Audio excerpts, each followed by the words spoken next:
Izinkan Bu, kita lihat ya Bu. Udah datang kita edukasi bersama Bu.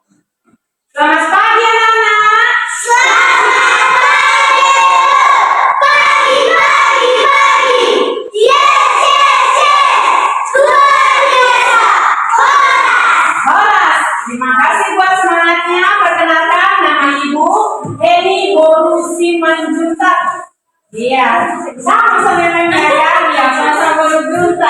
Jadi hari ini Ibu hadir bersama rekan Ibu nanti datang, Ibu Jabatan Bolon. Kami dari Puskesmas Tandan Puri, Kecamatan Balige. Sudah pernah ke sana? Ya, sudah bagian sudah, belum. Ngapain kita hari ini, Bu Heni? Hari ini kita akan melakukan kegiatan pemeriksaan kebugaran badan anak-anak sekolah. Ya, kebugaran nggak ada suntik-suntik. Nanti kita akan ajak kamu lari-lari 1000 meter. Sudah pernah lari 1000 meter?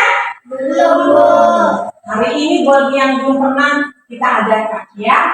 Jadi kalau kamu bisa menyelesaikan 1000 meter berlari nanti kita buat di lapanganmu, di situ akan terlihat berapa waktu yang kau capai untuk menyelesaikan 1000 meter. Ya kan? Semakin cepat kau selesaikan, semakin baiklah tingkat kebugaran tubuhmu. Kalau semakin lama ya semakin kurang. Seperti itu kita mulai itu. Kenapa itu penting sekali kegiatan hari ini? Karena harapannya seluruh siswa-siswi di Indonesia ini tubuhnya sehat dan bugar. Nah, ada dua hal yang sedikit berbeda antara sehat dan bugar. Ibu jelaskan sedikit. Kalau sehat, siapa yang bisa bantu Ibu? Kondisi sehat itu seperti apa? Ya. Kenapa kamu dikatakan sehat hari ini? Kenapa kamu hari ini bisa duduk di sekolah, di kelas? Karena saya tidak sakit. Kondisi sehat bebas dari penyakit. Hanya Bu Heni, kami bisa duduk di sini, kami sehat. Kalau tidak sehat, biasanya kami akan izin sama Bu Guru. Bu izin, saya sakit, tidak bisa hadir. Wah, seperti itu. Itu dia sehat kata kuncinya. Yang kedua, bugar. Itu tadi di awal saya sebutkan akan ada pemeriksaan kebugaran tubuh. Nah, pernah dengar kata bugar? Bugar? Tangguh Ibu, kuat, cekatan, semangat, kokoh.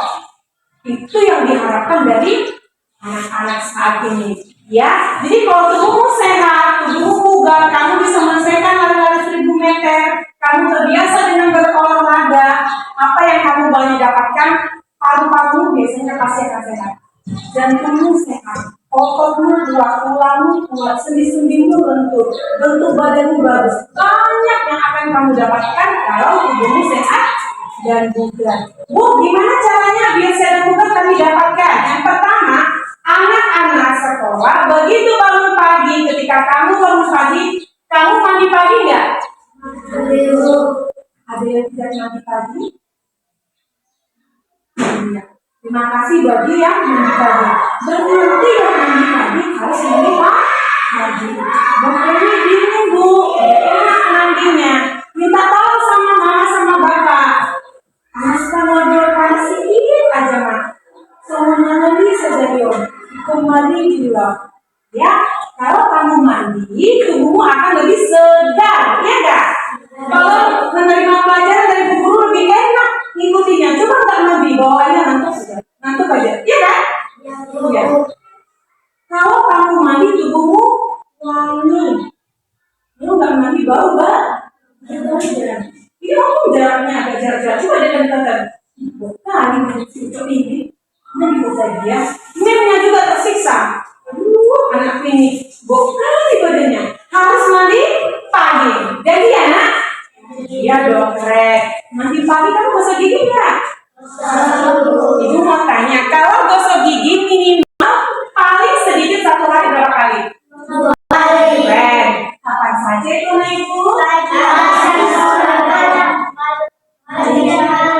Yes, pagi dan malam sebelum tidur. Itu. Bu Heni boleh kalau lebih boleh, karena tadi angka 2 itu minimal atau paling sedikit. Ya. Gosok gigi semua. Senyum dulu gosok gigi. Iya, cantik-cantik giginya ya, iya betul lah ini, jujur lah betul ya, keren-keren giginya. Kalau tubuhmu masih ada bugar, ya pagi gosok gigi, kamu harus sarapan pagi. Siapa yang tidak sarapan pagi hari ini? Oke, terima kasih.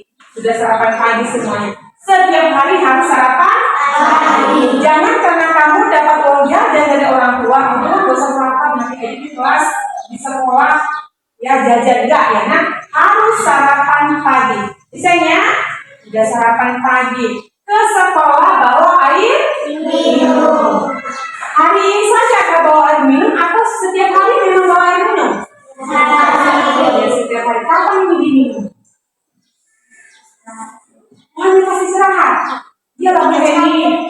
Pasti istirahat aja di sini kan makan goreng. Kalau pasti kelas nggak usah. Tidak sayang, itu tidak tepat. Minum ini secara berkala. Di kelas ini kamu harus minum. Jangan hanya pas pause. Ya, minum yang baik itu adalah sedikit-sedikit tapi sering. Jangan sampai tubuhmu kehausan. Biasanya ini tenggorokanmu harus sering dibasahi supaya tetap lembab. Kenapa? Karena virus paling tidak suka tinggal pada tenggorokan yang lembab. Makanya basahi terus. Kalau kering, virus paling suka. Virus itu kan ada di dalam nih. Dia masuk ke mulutmu dari hidung masuk ke tenggorokan. Nah, kan cuma tenggorokan sini kalau sibuk kering di sana. Di situ aku berkembang biasanya. Makanya selalu basahi. Jadi kalau sebelum pause, pas pause itu sudah kurang. Ini belum kurang berarti belum diminum. Harus sering dibasahi.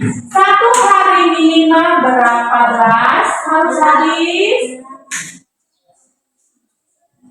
Iya betul. Minimal 8 gelas harus habis. Perhitungkan mulai dari pagi sampai mau tidur. Minimal, ini angka minimal ya nak. Minimal 8 gelas atau kurang lebih 3 liter harus habis. Kalau tidak, nanti lama-lama ginjalmu bisa rusak. Ya, jaga kesehatan tubuhmu supaya kau bisa belajar terus jadi orang hebat. Oke?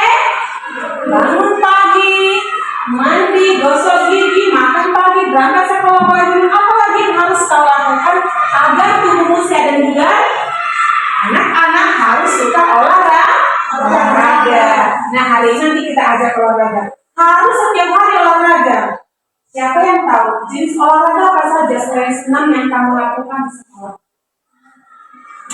Yes, lari, betul. Apalagi kak? Ya, permainan. Harus rajin olahraga. Oke, jangan habiskan waktumu dengan handphone. Siapa yang punya handphone di sini?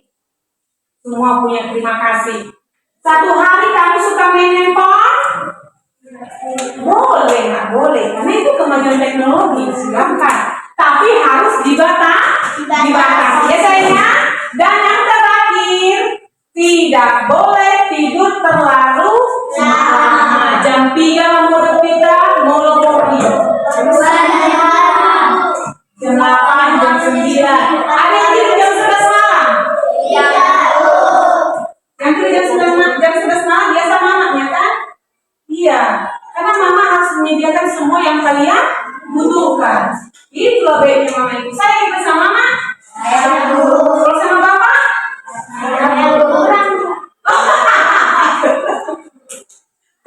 Iya, harus tidur paling lama jam 9.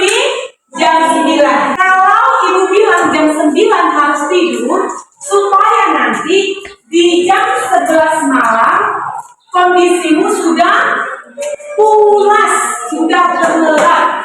Pernah nggak dengar seperti ini nak? Orang kalau tidurnya jam 9, 2 jam kemudian dia akan tertidur pulas. Tertidur pulas apabila kita tidur 2 jam dimulai dari awal. Jam 11 malam anak-anak ibu, hatimu, ada yang tahu di mana hatinya? Di mana hatiku? Sudah kira apa kanan? Ada kanan dia nak, ada kelompok dia kanan dikit. Ya, yang kiri adalah jantung. Fungsi hati dia itu akan mencuci, membersihkan tubuhmu dari racun-racun. Di setiap hari tubuh kita ini ada racunnya. Bisa dari mana nih letaknya? Bisa dari udara, bisa dari makanan. Jadi setiap hari ibu saja perhatikan, hatimu akan membersihkan tubuhmu dari racun. Tapi ada syaratnya, Uco. Ada syaratnya, Bang. Dia hanya bisa bekerja jam 11 malam. Yaudah, Bu Heni, jam 11 lah kami tidur, tidak. Jam 11 malam pun dia bekerja, ada syarat yang diminta hatimu. Oh, Karejo membersihkan racun tubuhmu, Uco. Tapi kondisimu harus dalam kondisi lelap tidurnya. Makanya paling lama jam 9 kamu harus tidur. Jam 9, 2 jam kemudian pasti kamu sudah tertidur pulas. Di situ dia akan bekerja. Dia akan cuci badanmu, bersih tubuhmu. Oke anak-anak, jangan lewat jam 9. Bisa ceritakan sama mama, Mak, biar sehat kau terus harus panjang umurmu. Kata Ibu Heni, jam 9 kita harus sudah tidur. Bukan perkara mengantuk dan tidak mengantuk. Kenapa itu guru? Kenapa itu? Kalau kata mama, jam 9 kan Mak, kalau kita tidur 2 jam kemudian tubuh kita akan tertidur pulas. Di jam 11 itu Mak, dalam kondisi menyenangkan kita, hati kita akan bekerja membersihkan tubuh kita dari racun-racun. Jadi besok pagi racun udah nggak ada lagi Mak. Kayak gitu bilang sama mama gitu nak, sama bapak juga dibilang. Mula mulai tukuri bapak, mula mulai tukuri teh, ikut mulai jam siap orang muda kita. Itu anak yang cerdas. Anak yang cerdas, anak yang sayang sama orang tua. Oke? Nanti kita ukur. Sepatunya dilepas, nanti pas pengukuran, oke? Nah, setelah itu baru kita